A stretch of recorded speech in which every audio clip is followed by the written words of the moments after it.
Então, a partir de agora, a gente dá início ao nosso 5º aulão de continuidade ao curso Autocura para a Vida. E hoje nós vamos dar continuidade ao tema desordens, especificamente o tal do antes e depois, né? Então, a gente vem numa sequência, numa ordem. E hoje chegamos na desordem, o antes e depois. Débora, o que é o antes e o depois? Nós estamos falando lá, em continuidade, as leis sistêmicas. A primeira lei, do pertencimento. A segunda lei, a hierarquia, ou ordem. Por que ordem? Porque ela vê na questão cronológica do tempo, temporal. Né? Então, é a nossa ordem de chegada na nossa vida, na vida dos outros e nas relações também. E mais especificamente, nós estamos focando em sintomas e doença, que é a base aqui, né, do livrinho A Cura, de Bert Helling. Super recomendo a leitura dele. Olha, ele é bem fininho, tá vendo? Ele é bem fininho, mas é uma leitura bem intensa, né? Quem vê capa, né? Não vê coração, vamos dizer assim, quem vê cara não vê coração. Então, quem vê a finurinha do livro aqui, não vê a profundidade de conhecimento que está aqui.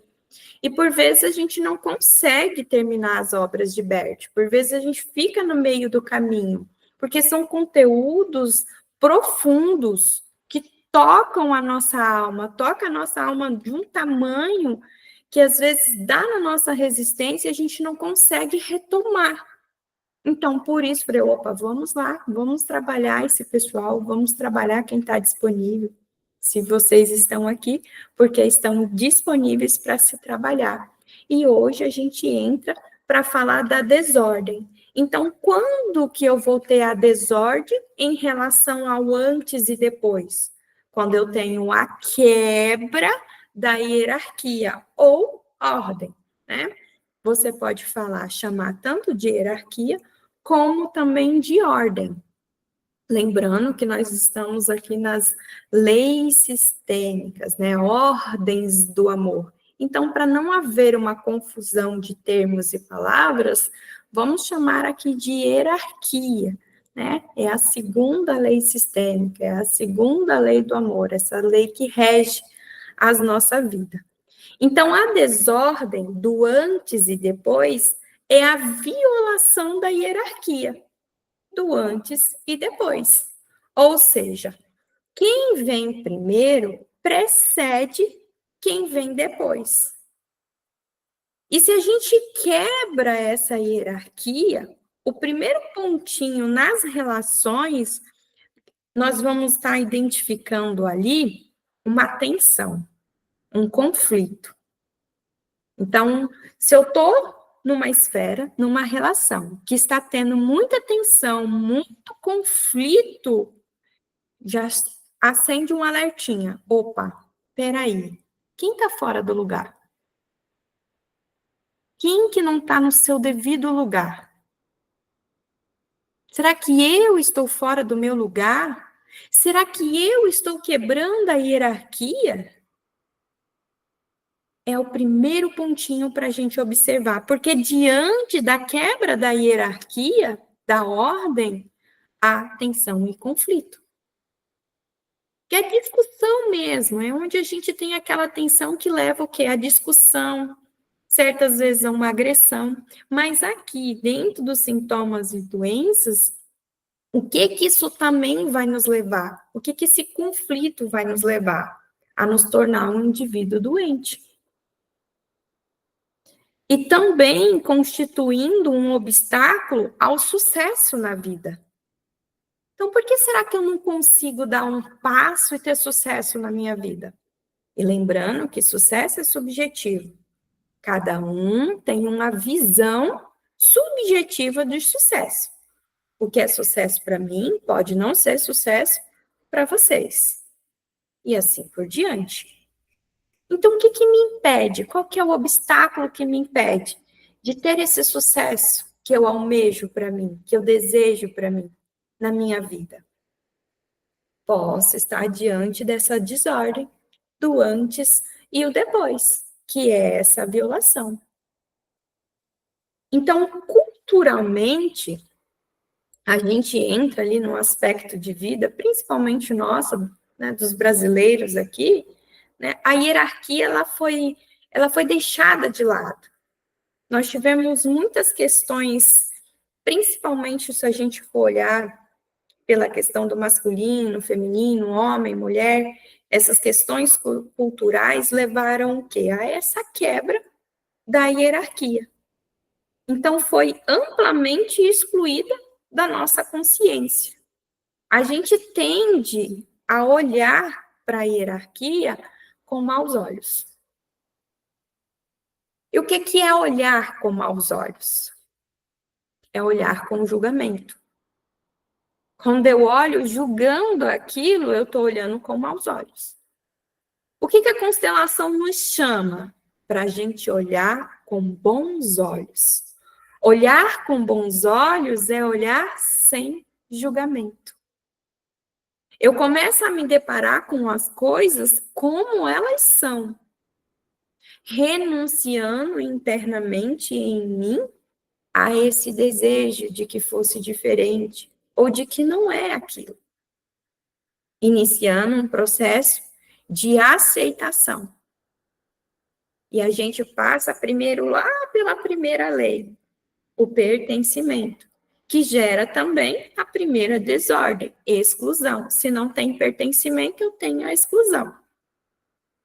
Então, que a gente comece a olhar com bons olhos para a hierarquia. Que nada mais é do que quem veio primeiro precede quem veio depois nas relações, na nossa vida e nas relações. Quando a gente exclui da nossa consciência a hierarquia, né, a gente tem o quê? Mais ignorância. Essa ignorância no sentido de ignorarmos. E ao ignorarmos isso, o que nós vamos ter? Um maior efeito adoecedor, que é exercido em decorrência do quê? Da desordem. De eu estar afastando, de eu estar excluindo a hierarquia, deixando de ver aquele que veio antes de mim.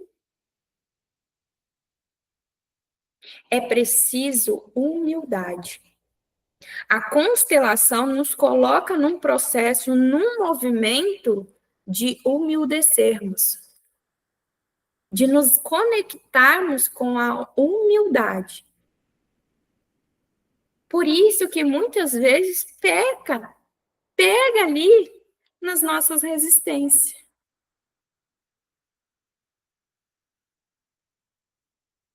E essa quebra, essa desordem do antes e o depois, ela geralmente ela vai aparecer como uma forma de amor. Então, aquele que está quebrando a hierarquia, ele olha para essa quebra, ele não enxerga uma desordem, ele enxerga o quê? Uma forma de amor. Mas esse amor, ele é arrogante, ele é prepotente, é um amor que adoece. É quando eu me coloco e me julgo maior que o outro. Eu digo para o outro o que ele tem que fazer, como ele tem que fazer. E isso se torna em maior desarmonia, em maior desordem, disfuncional na nossa vida e no outro. Ainda mais se esse outro veio antes de mim. E essa arrogância, esse amor arrogante que nós temos, que viola a hierarquia, ele tem um efeito nocivo. tanto na nossa saúde, como também no nosso sucesso na vida. Por isso que é preciso a gente se colocar no nosso lugar. E talvez você tenha chegado até aqui e ainda esteja espaço aí na sua cabeça. Poxa, Débora, esse antes e depois, como assim esse antes e depois? Aonde que está? Onde que eu enxergo esse antes e depois? Eu vou me enxergar diante de meus pais. Quem veio primeiro? Você ou seus pais? Os pais. Então, os pais precedem. Tem preferência, precedência em termos de ordem de chegada dentro do sistema. E de responsabilidade também. E aqueles que vieram antes de nós, eles são maiores. Maiores porque há maior responsabilidade com eles. Então, se eu quebro essa hierarquia, me colocando no lugar de meu pai ou no lugar de minha mãe, há uma arrogância minha. E eu já trago um pontinho aqui a mais para vocês, de que a forma como nos relacionamos com os nossos pais é a forma como nos relacionamos com nossa vida. É um reflexo de um no outro. O antes e depois, essa hierarquia na nossa alma coletiva, aí lembrando, nós não temos uma alma, nós compartilhamos de uma alma. Em nós há uma comunidade de vida. Na visão sistêmica, nós temos consciência, alma e espírito.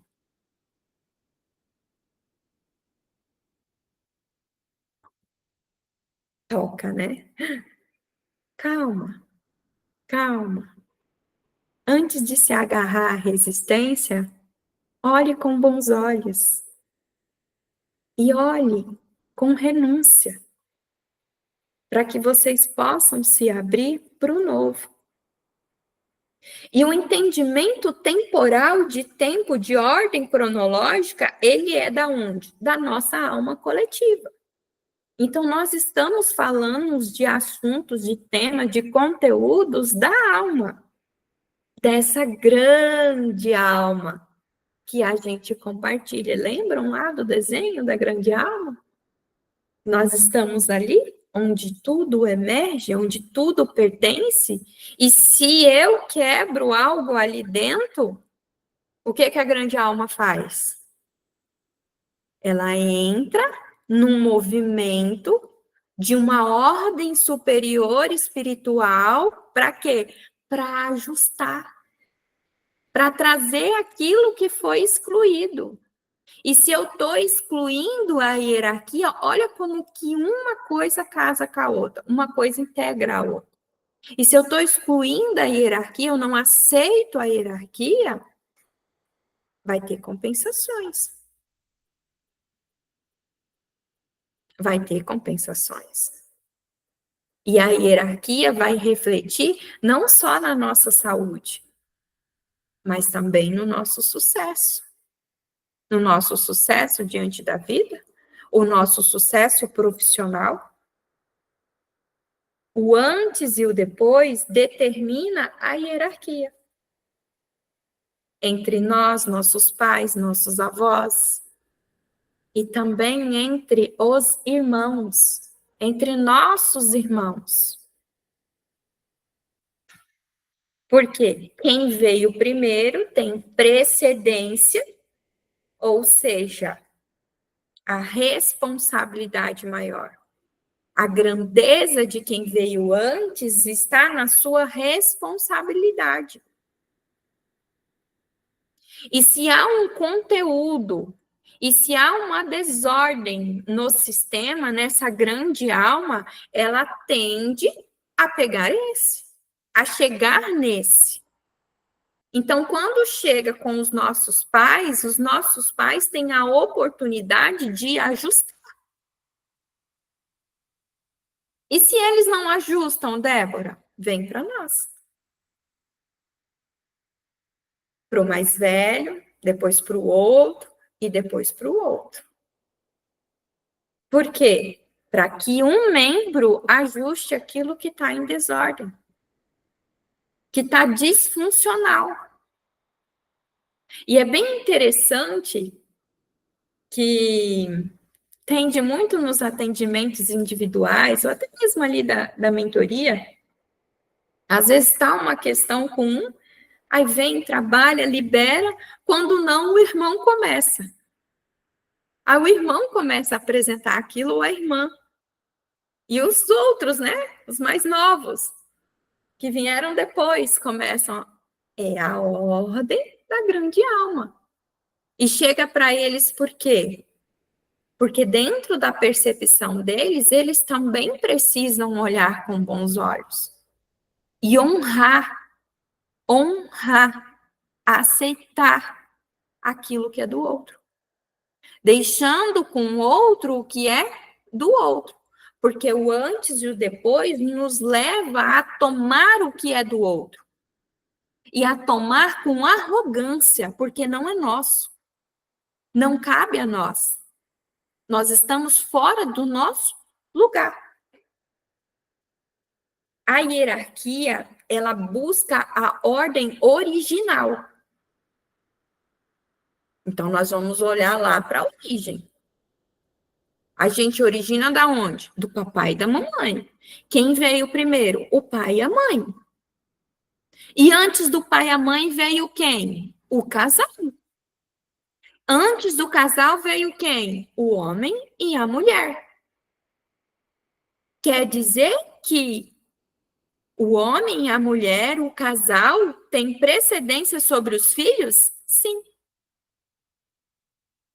Sim. Por quê? Porque eles vieram antes. Sem eles, o filho não existiria. Não existiria. E aqui a gente olha, identifica aqueles movimentos, né, de quando nós nos tornamos pais. A mulher entra no movimento, principalmente se é o primeiro filho, nasce ali a identidade mãe. Que se a gente não se coloca para observar que aquilo está acontecendo, que eu estou no movimento, eu começo a quebrar a ordem e a hierarquia, e eu não consigo olhar o casal. E a gente tem uma tendência de colocar, né, o filho, eu digo isso como mãe, acima de nós, acima do casal. Isso é disfuncional. Isso gera tensão, isso gera conflito. Isso interfere na saúde, isso interfere no sucesso seu da família. Por quê? Se você está bem, acredite, todo o resto estará bem. Há coisas que são dos nossos filhos e nós precisamos deixar com eles o que é deles. Eles vieram aqui como nós, atravessaram essa grande alma e pegaram um pedacinho dela. Quando eu trabalho, eu melhoro, eu já ajusto, eu já vou melhorando muitas coisas para os meus filhos. Cada um de nós. Mas há uma parcela, há uma percepção de vida, um relacionamento com a vida que são deles e somente deles. Que nós não podemos tomar para nós. Precisamos reconhecer o nosso lugar. E como que eu reconheço o meu lugar? Eu olho em que relação eu estou. E isso, assim, ó, gente, é uma dica, assim, ó, de um tamanho. Qual que é o valor dessa dica? Dinheiro não paga. Milhões não pagam. Eu olho em que relação eu estou. Diante de que pessoa estou? Eu estou diante do meu pai? Diante da minha mãe? Ali eu sou filha. Eu estou com meu marido? Ou para os homens, estou com a esposa? Opa, então ali eu sou a esposa, o esposo. Eu sou a mulher, eu sou o homem. E eu começo a ver o meu lugar, reconhecer o meu lugar. Quando eu vejo, eu dou pertencimento. Quando eu reconheço, eu coloco no lugar.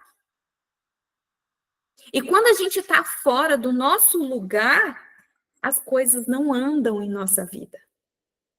Afeto, sucesso. Por que que as coisas não andam? Porque eu estou fora do meu lugar. Eu não estou onde eu deveria estar. Onde é o meu lugar? Aí a gente retoma as frases. Aquelas nossas frases que estávamos trabalhando, né? Eu por você e por aí vai.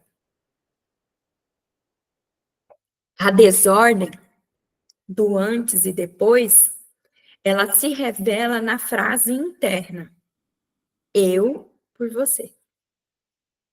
Então, diante daquele que eu arrogantemente quero estar no lugar porque aquele lugar não é meu, aquela responsabilidade não é minha, internamente a minha alma olha para aquilo e diz: eu por você.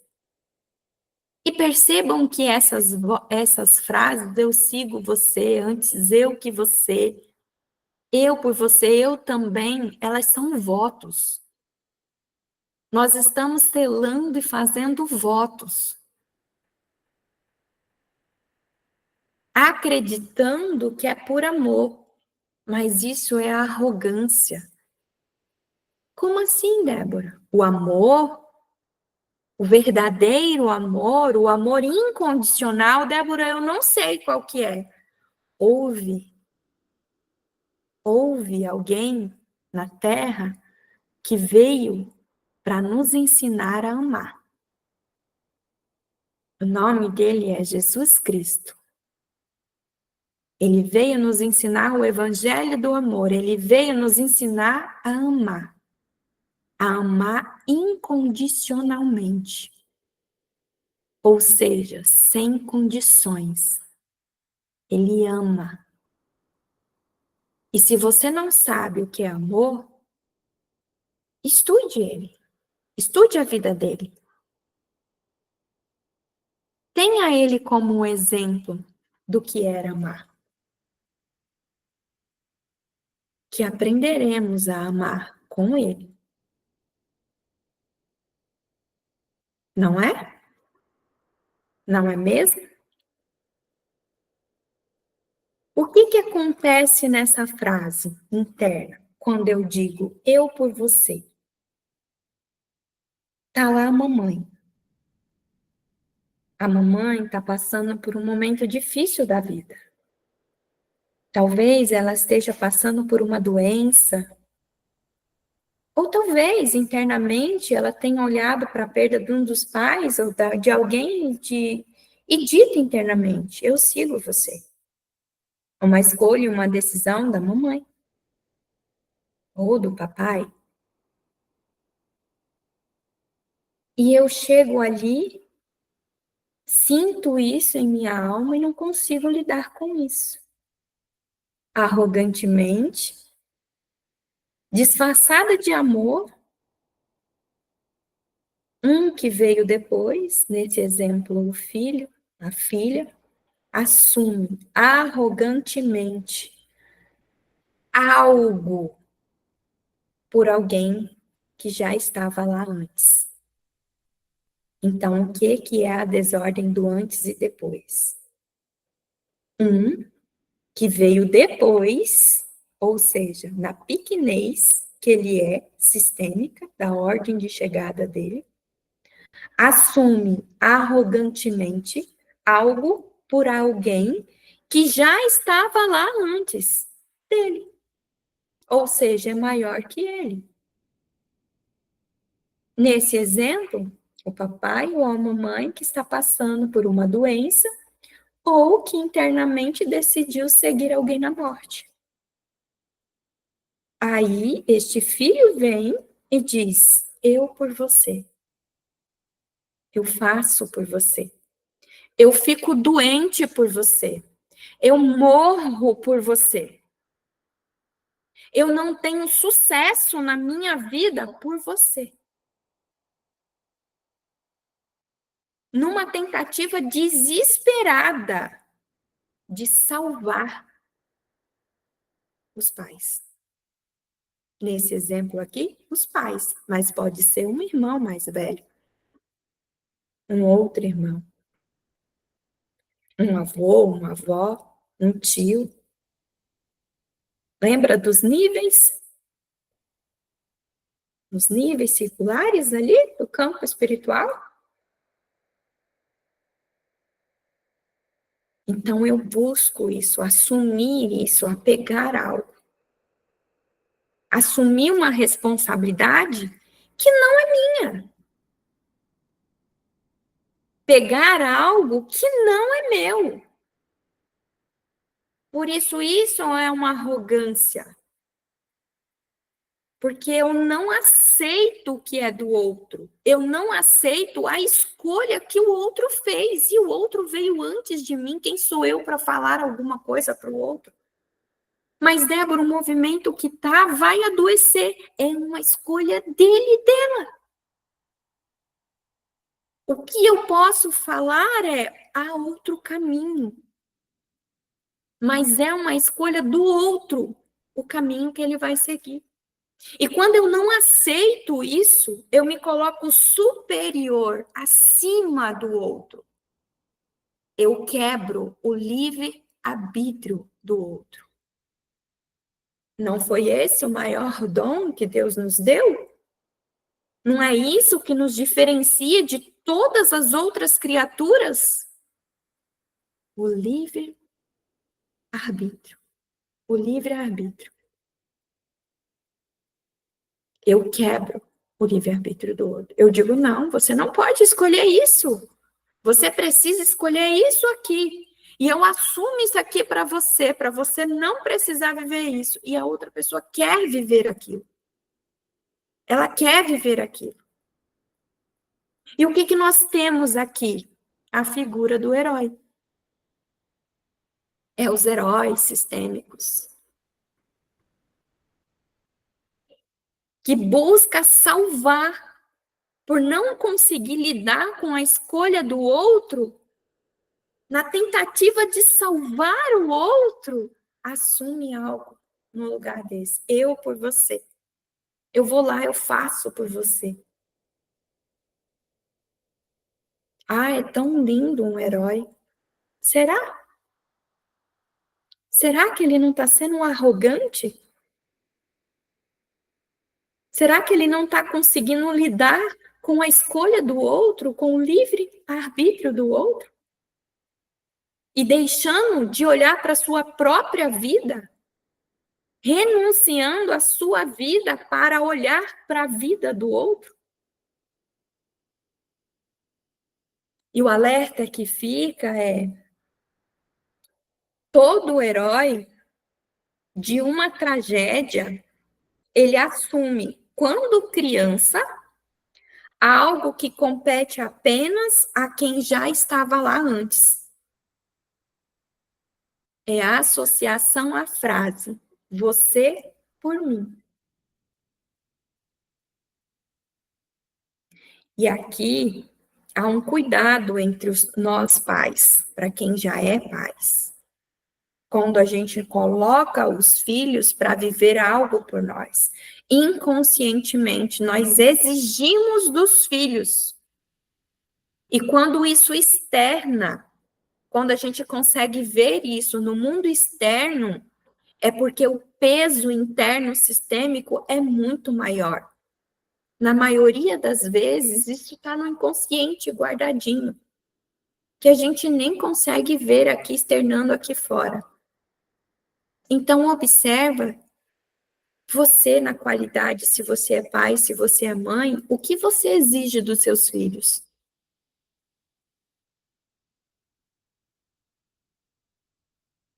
Porque talvez essa criança está tentando ser o seu herói. Está tentando te salvar. E talvez esse comportamento do filho é um movimento, essa ordem superior espiritual, que está te levando a dizer, está na hora de olhar para a sua vida. Porque podemos estar diante de uma desordem que vem atravessando gerações. Começou lá com Bisa, com Tata, e está vindo, ó. E está vindo, e está vindo, está se repetindo. E a gente já sabe que no final, né, da vida de todo herói há o quê? Uma tragédia. Quando a gente fala de heróis, a gente fala de tragédias. E qual que é o final da tragédia? A morte do herói e de suas vítimas. E aqui a gente retoma, né? Como a gente puxou ali que as crianças assumem. Por que que as crianças assumem? Por quê? Porque aquele movimento, aquela ordem superior espiritual, lança um movimento para que algo seja ajustado dentro da grande alma, porque a grande alma busca essa ordem. Tudo esteja ajustado, tudo esteja em harmonia, tudo seja incluído. É um nós.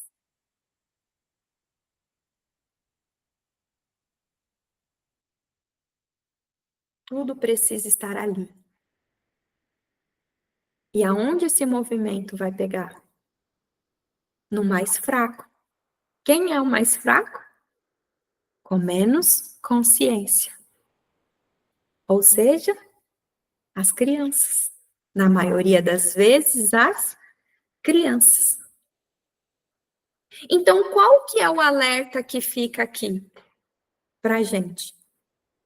Até essa partezinha do livro. Tão profundo, né? São pequenas, são poucas palavras, mas tão profundas, tão profundas.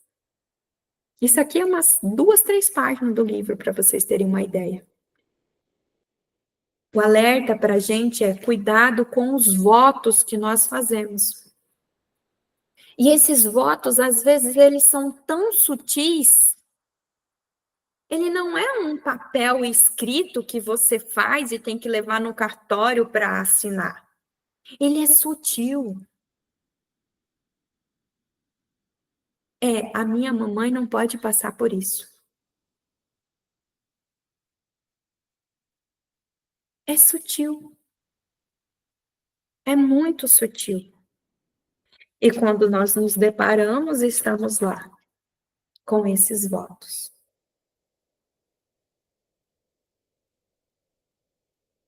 Débora, como que eu sei? É quando a gente para, se centra em si,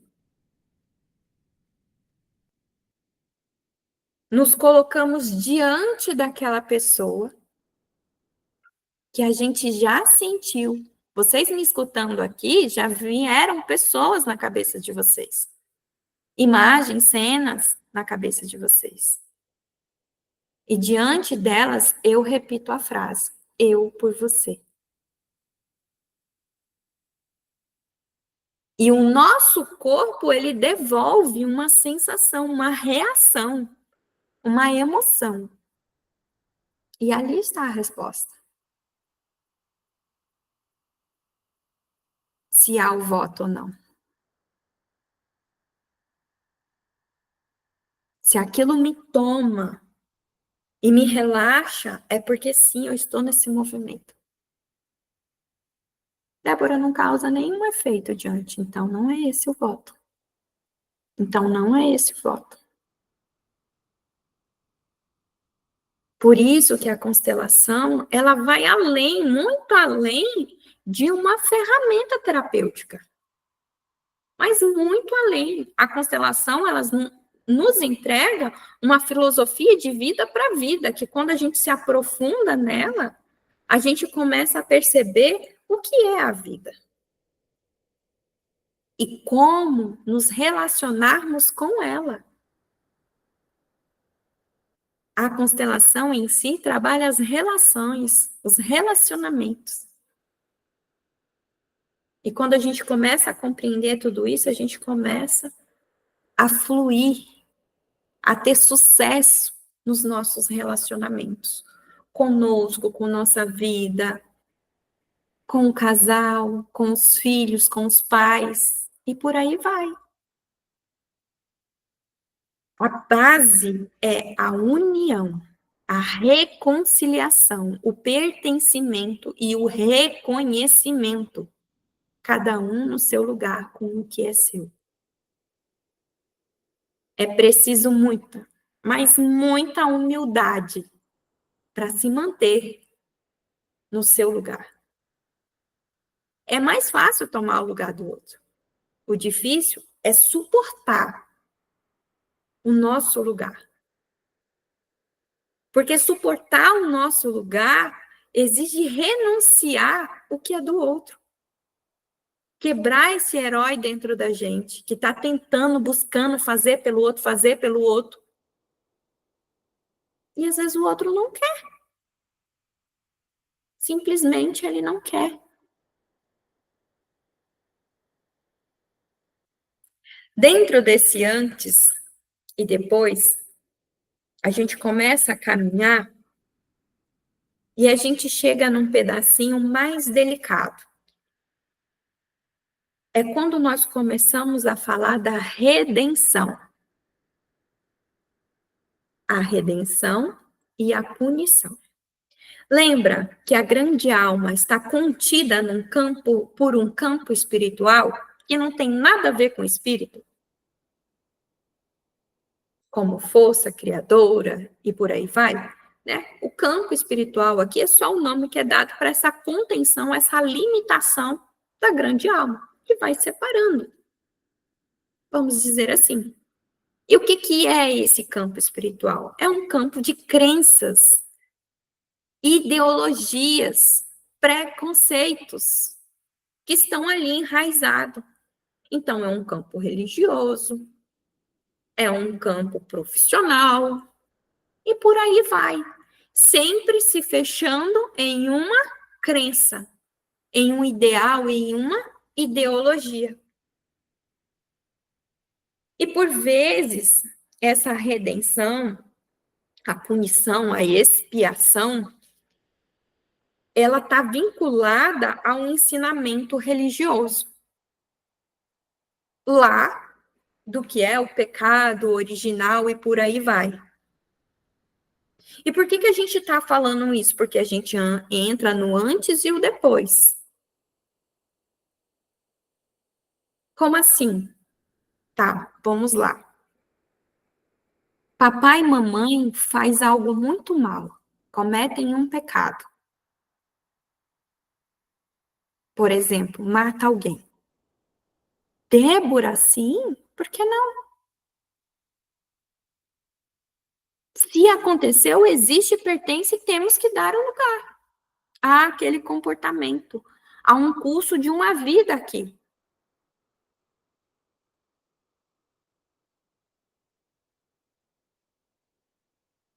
Então, por esse pecado, nessa visão de pecado, eu não estou dizendo que é certo que tem que se fazer, gente. Estou olhando a visão sistêmica.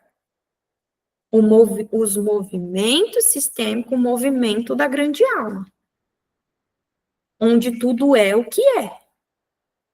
Onde a gente olha com bons olhos, sem julgamento. Aconteceu, existe, pertence e tem um lugar. Então, às vezes, o papai ou a mamãe fizeram algo de mal.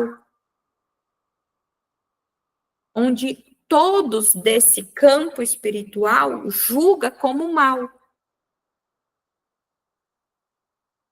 E não consegue lidar com essa maldade. É onde a gente precisa trabalhar, por vezes, o auto-perdão. Nós precisamos nos perdoar de alguma coisa que nós fizemos. para com nós, para com outras pessoas. Por que que a gente está buscando o perdão? E por que que a constelação não trabalha o perdão? O perdão é algo divino, é algo superior. O perdão cabe única e exclusivamente a Deus. Quando nós nos arrogamos na necessidade de perdoar, nós estamos quebrando a hierarquia com Deus, estamos tomando o lugar de Deus. E por muitas vezes diante de nós mesmos. Diante de nós mesmos. Não, não nos perdoamos, ou achamos que nós temos a necessidade de nos perdoar. Vinculado o quê? Essa concepção, essa ideia que aquilo é imperdoável. E como eu não consigo lidar com aquilo, e como eu não consigo me perdoar, me arrogando no lugar de Deus, eu entro numa expiação, numa busca de redenção, onde eu vou olhar e buscar o sofrimento. Ter uma vida sofrida, doída. Há um caminho ali para a vida ser mais leve, para a vida ser mais feliz. Não, mas eu não posso viver aquilo ali, porque eu preciso estar aqui. Eu preciso pagar isso pelos meus pais. Olha a vinculação. Eu por vocês. Então, eu pago isso por vocês. No lugar de vocês. Eu não consigo aceitar que aquilo aconteceu no meu sistema, na minha família. Então, eu entro nessa redenção, nessa expiação, em decorrência o quê? Da minha própria culpa ou da culpa de outros. Observa na sua vida como você fica diante de algo que te traz felicidade e alegria. Você vive intensamente essa felicidade, essa alegria, essa conquista, ou pesa para você? Ou te pesa? Se pesa, há uma culpa, há uma falta de permissão de ser feliz. Porque talvez uma parte de sua alma está olhando e buscando redenção. Está espiando culpas. E o que que o sistêmico nos ensina? Que não há culpados, há responsáveis. Mas o sentimento de culpa, ele vem. E é uma oportunidade da gente ajustar algo no sistema. Porque aquela culpa não foi sentida só por você, foi sentida por outros também.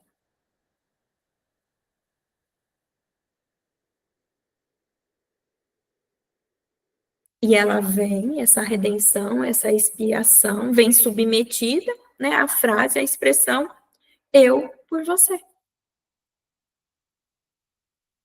Aí olha de forma distorcida para o grande exemplo de Jesus Cristo, que se sacrificou por nós. E não vê aquilo como uma libertação. E fica buscando repetir os passos em alto sacrifício, expiando essa culpa. Então, se você sente uma necessidade interna de auto perdão, lembre-se que o perdão é divino, que é um sinto muito. Um sinto muito, eu sinto muito, eu sinto muito, eu sinto muito. É eu assumo as minhas responsabilidades. Levo elas comigo. trabalho as consequências dela, firmo os meus pés diante da minha vida, diante daquilo que eu fiz, eu assumo as responsabilidades. O que há como mudar, eu vou mudar, e o que não há, eu vou levar comigo, até que aquilo possa passar. Até que aquilo possa passar. Suportando em mim essa dualidade, me permitindo e me abrindo para ser feliz, para viver.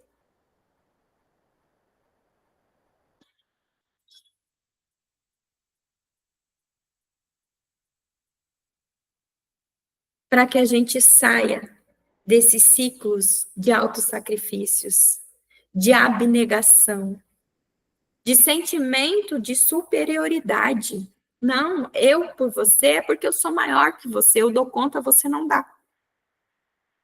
Eu não reconheço, eu não consigo reconhecer a força do outro. Quando eu digo eu por você, eu julgo que o outro é incapaz. E eu sempre falo, o pior sentimento em relação a uma pessoa é a dó, é a dó. Você ter dó de alguém. A pior coisa que você pode ter em relação a uma pessoa é dó. A dó, você está julgando que a pessoa não tem capacidade. Ela não tem força nenhuma, capacidade para sair daquilo. De suportar aquilo. E é uma arrogância nossa. Porque todos têm força. Todos têm capacidade. Por mais que a pessoa esteja vivendo um destino difícil, um destino especial, se ela está ali, vivendo esse destino difícil, esse destino especial, é porque tem força dentro dela de suportar aquilo. E a gente olhar nos olhos do outro e reconhecer a força dele é muito amor. É muito amor. É muito amor. Então, aos pouquinhos, que a gente possa ir se liberando desse campo espiritual, desse sistema de crenças.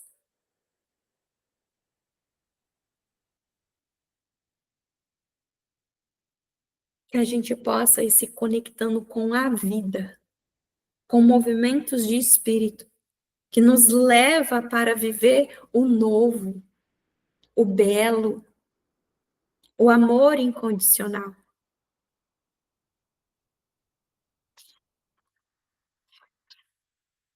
E olha que lindo. Será que estão todos bem? Será que vocês aguentam uma pequena meditação? Um pequeno exercício? Eu só vou precisar de quem está aqui comigo via Meet, abra a câmera para me ver o rostinho. Vou precisar que sente-se numa cadeira, né? Ah, eu estou deitado. Não, sente-se. Onde quer que você esteja, sente-se. Sente que a sua coluna ereta. Isso é uma postura de presença. Eu estou aqui presente comigo. Eu dou importância a mim e a esse momento. Eu me entrego a este momento. Então, para a gente fazer o exercício agora, eu vou precisar ver rostinhos. Vou precisar ver rostinhos. Dona Marilda já abriu aqui a câmera. Para quem está acompanhando no Instagram aqui, ó, nós estamos ao vivo também, né? Eu não consigo ver vocês. Mas se permita sentar, sente-se na cadeira, se coloque presente, né? Que nós vamos iniciar o exercício. Nós vamos iniciar. Então, sente, coluna ereta, né?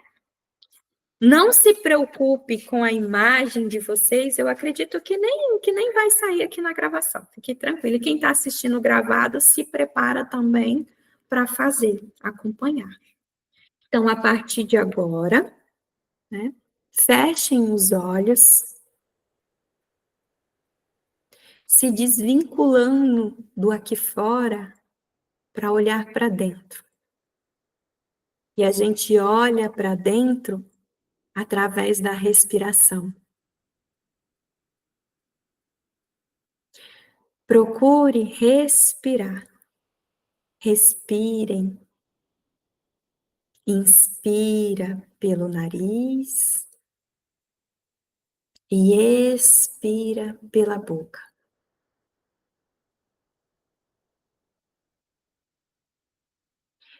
Se mantendo com os olhos fechados, presente consigo mesmo, centrado em si. É nesse momento que internamente a gente puxa uma cadeira e se senta para olhar para si e para o que a vida tem para você neste momento. É onde a gente renuncia os nossos desejos, os nossos querer. Eu renuncio. Eu renuncio. E me abro para ver o que precisa ser visto. Eu me abro. Eu me permito. Eu estou aqui.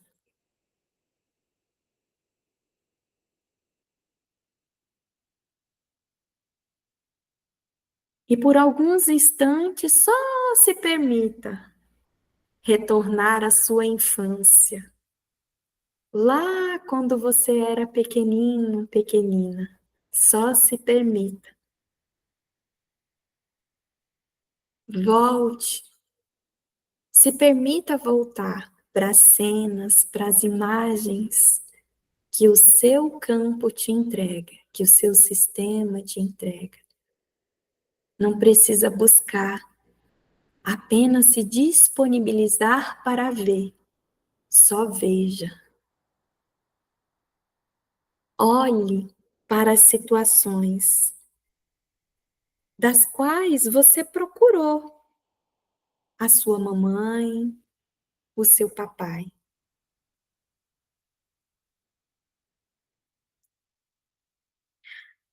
A preocupação principal de um filho é sempre se os pais irão permanecer, se irão embora ou se ficarão doentes ou morrer.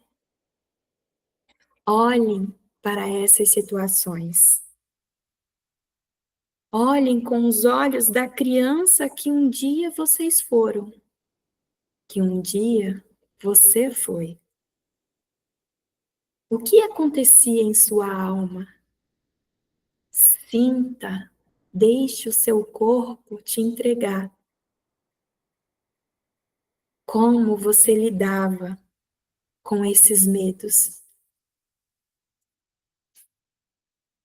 Observe-se, sinta o seu corpo, a sua alma. Havia uma frase interna que você dizia?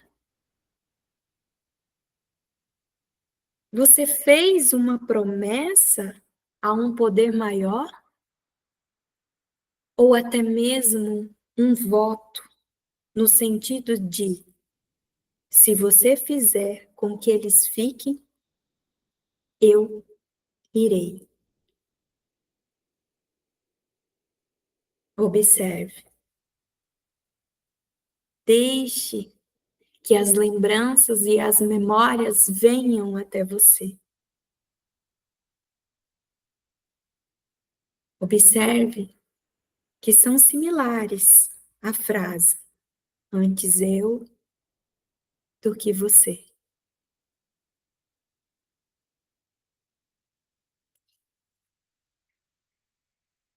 Observe a principal pergunta: o que você sacrificou nessas ocasiões?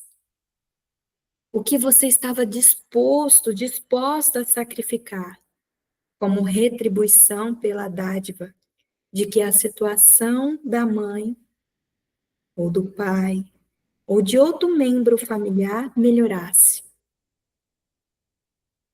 permitindo-lhe permanecer com você. Aí,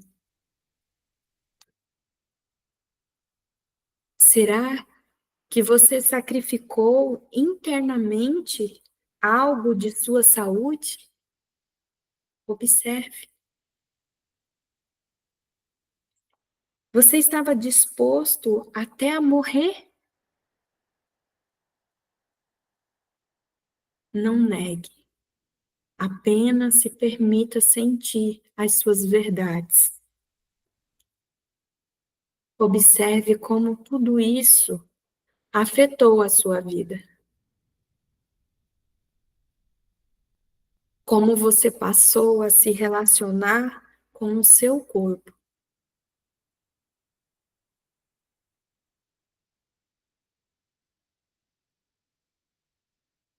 E diante de tudo isso,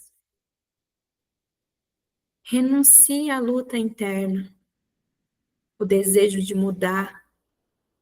Eu renuncio. E se abra para a pergunta: como é possível desfazer essas promessas, essas frases? Como reencontramos novamente a expectativa de vida plena, nossa alegria e nossa saúde? Respire. Eu me permito. Eu me entrego.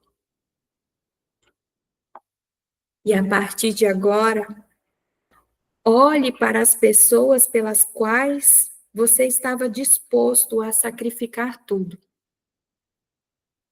Seu pai, sua mãe ou qualquer outro membro de sua família, esposa, filhos, apenas para que pudesse permanecer e para que melhorasse. Eu sinto muito, eu sinto muito, eu sinto muito. Ajoelhe-se aí, internamente, dentro de você, perante essas pessoas. Olhe-as nos olhos. Permaneça. Sustente diante delas, ajoelhado, olhando nos olhos de cada uma delas.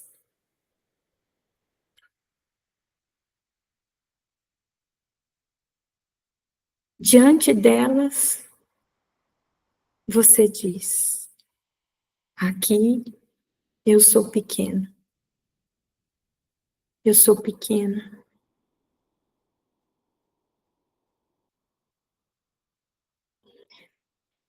Observe e sinta a posição que você está agora, inferior.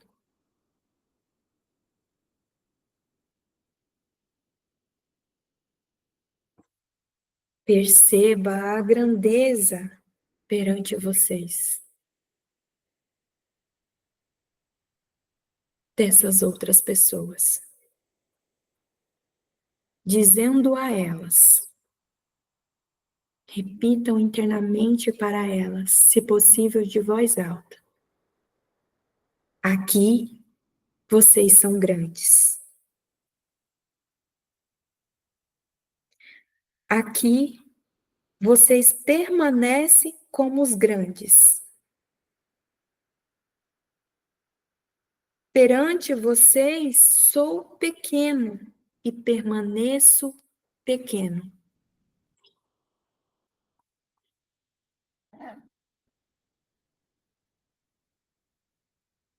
Depois, olhe para eles.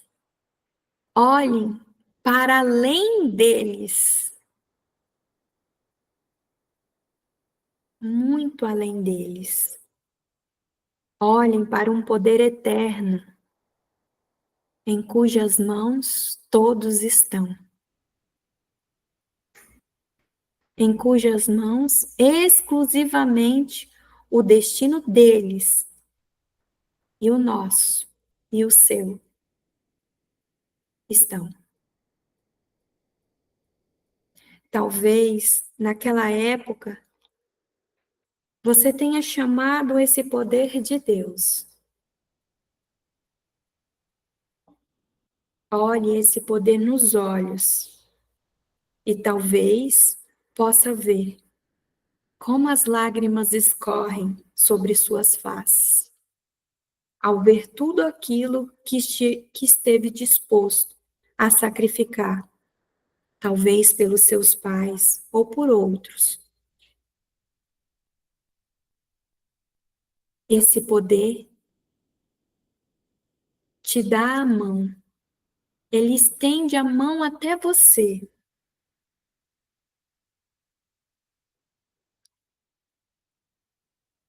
E assim, reunimos toda a nossa coragem e dizemos a ele, a esse poder. Repitam para vocês em voz alta. Por favor, retire todas essas frases, todas as minhas promessas, todas as minhas esperanças daquele tempo. Eu as coloco em suas mãos e as entrego a seu amor, da mesma forma que lhe pedi para salvar meus pais ou a quem quer que tenha sido. Salve também a mim dessas frases.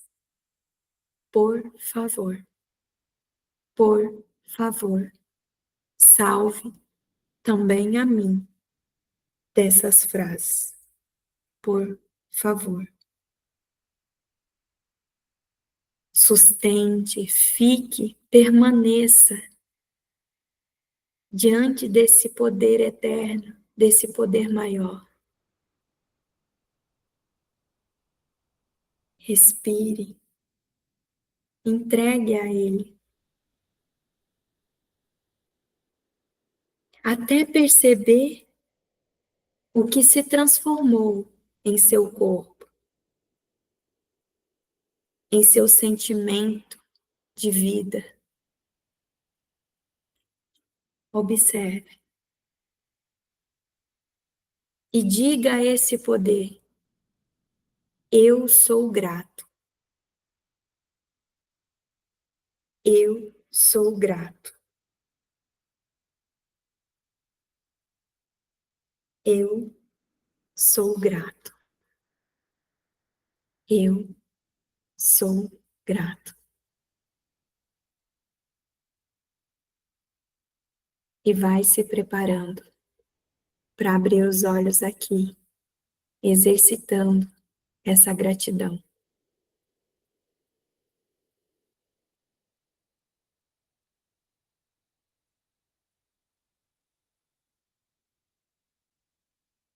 Observe como foi esse processo.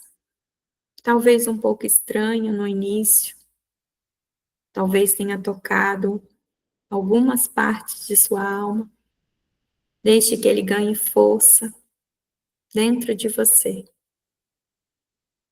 Apenas se disponibilize para que os efeitos continuem, cresçam dentro de você.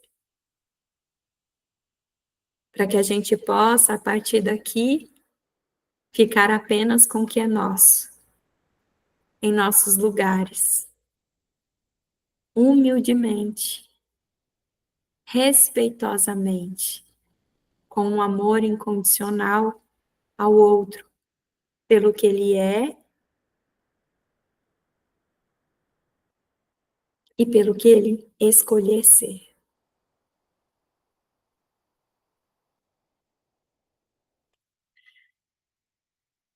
Vou encerrar as gravações, agradecer aqui o pessoal do Instagram que esteve com a gente, espero que tenham gostado.